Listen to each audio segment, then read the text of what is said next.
Pernah nggak sih ngerasa punya impian yang gede banget, tapi kayaknya kehalang sama satu hal, yaitu uang? Nah, kali ini kita bakal bongkar satu cara yang mungkin kedengarannya agak aneh, tapi justru ampuh banget buat wujudin mimpi, bahkan waktu isi dompet lagi nggak bersahabat. Pasti sering kan ngerasain kayak gini, semangatnya udah tinggi banget, tapi kondisi keuangan seolah-olah bilang, tunggu dulu. Tapi gimana kalau ternyata fokus kita selama ini salah? Gimana kalau uang itu bukan bahan bakar utamanya? Yuk kita bedah bareng-bareng.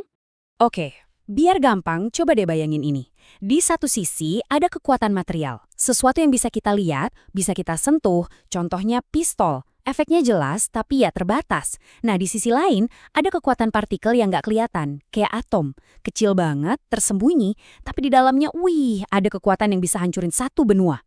Pegang baik-baik perbandingan ini ya, karena ini inti dari semua yang bakal kita omongin. Oke, kita masuk bagian pertama yang bakal ngeruntuhin salah satu mitos terbesar yang sering ngehalangin kita, yaitu mitos soal uang. Dan ini dia ide utamanya. Uang yang selama ini kita kejar-kejar ternyata energinya kecil banget buat ngubah hidup. Kekuatan yang sesungguhnya, yang punya daya ledak luar biasa, itu adalah sesuatu yang udah ada di dalam diri kita masing-masing, niat. Dan ini tuh bukan omong kosong loh. Coba aja kita lihat contoh-contohnya. Kemerdekaan Indonesia itu diraih bukan karena dananya triliunan, tapi karena semangat dan tekad yang luar biasa. Sebaliknya, coba lihat, berapa banyak proyek gede yang modalnya besar, tapi ujung-ujungnya malah mangkrak. Ini bukti nyata kalau uang aja tuh nggak cukup. Nah, kalau bukan uang, terus apa dong bahan bakarnya? Jawabannya ada di bagian kedua ini. Kita akan bahas soal atom niat, si kekuatan super dari dalam diri. Jadi, apa sih niat itu? Coba bayangin, niat itu kayak atom di dalam pikiran kita.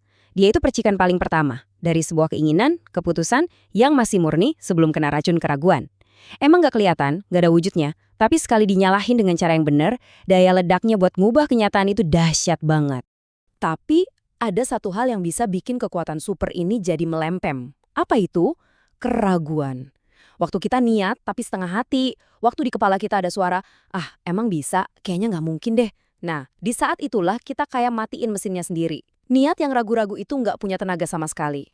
Oke, sekarang kita masuk ke bagian yang paling ditunggu-tunggu, bagian prakteknya. Gimana caranya biar atom niat ini meledak? Ada rumusnya, ada formulanya.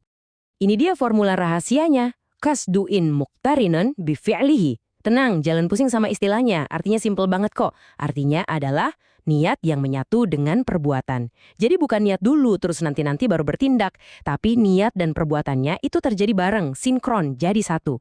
Contoh paling gampang buat ngertiin ini tuh waktu kita mau sholat.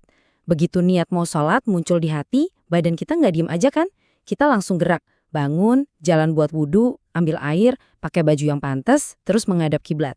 Niat dan aksinya itu jadi satu paket yang nggak bisa dipisahin. Poinnya jelas banget kan?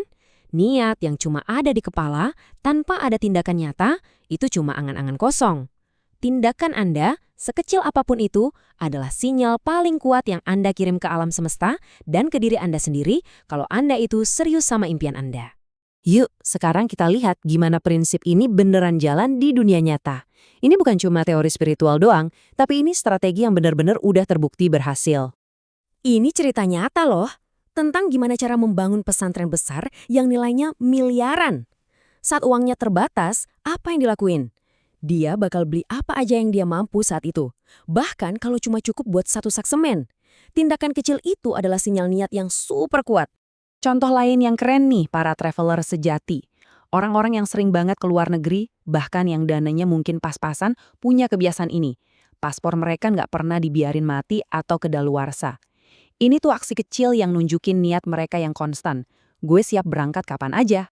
Nah, kalau ini pengalaman pribadi dari si narasumbernya sendiri. Dia pengen punya mobil yang lebih bagus. Terus apa yang dia lakuin?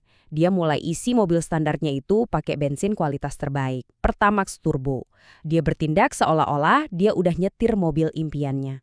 Jadi, apa sih inti dari semua cerita tadi? Apa pelajaran utama yang bisa kita ambil dan langsung pakai buat ngejar impian kita sendiri? Nah, ini dia kuncinya. Setiap impian besar, entah itu rumah, mobil, atau apapun, rasanya kan ada di level yang beda dari kita sekarang. Tindakan-tindakan kecil tadi, kayak beli semen, isi Pertamax Turbo, itu fungsinya kayak jembatan. Tindakan itu secara mental dan energi nyamain level kita sekarang sama level impian kita, biar impian itu terasa lebih mungkin dan lebih dekat. Terus gimana cara kita terapinnya? Gampang banget. Kamu pengen punya rumah? Coba deh mulai dengan beli satu aja batu bata. Pengen motor baru? Beli helmnya dulu. Pengen HP impian? Beli casing atau aksesorisnya dulu. Lakuin satu aja tindakan nyata yang bikin impian itu kerasa lebih dekat sama kamu. Jadi inilah rangkuman paling pentingnya. Proses ini tuh bukan soal nunggu punya uang atau nunggu semuanya siap, tapi ini soal bertindak sekarang juga untuk nyamain frekuensi kita sama frekuensi impian kita. Dan tindakan nyata itulah caranya. Nah, sebagai penutup, saya mau ninggalin Anda dengan satu pertanyaan ini. Coba pikirin, apa impian terbesar Anda saat ini? Terus, bukan besok, bukan minggu depan, tapi hari ini juga, apa satu tindakan kecil, sekecil apapun yang bisa Anda lakukan untuk memulai proses penyelarasan itu?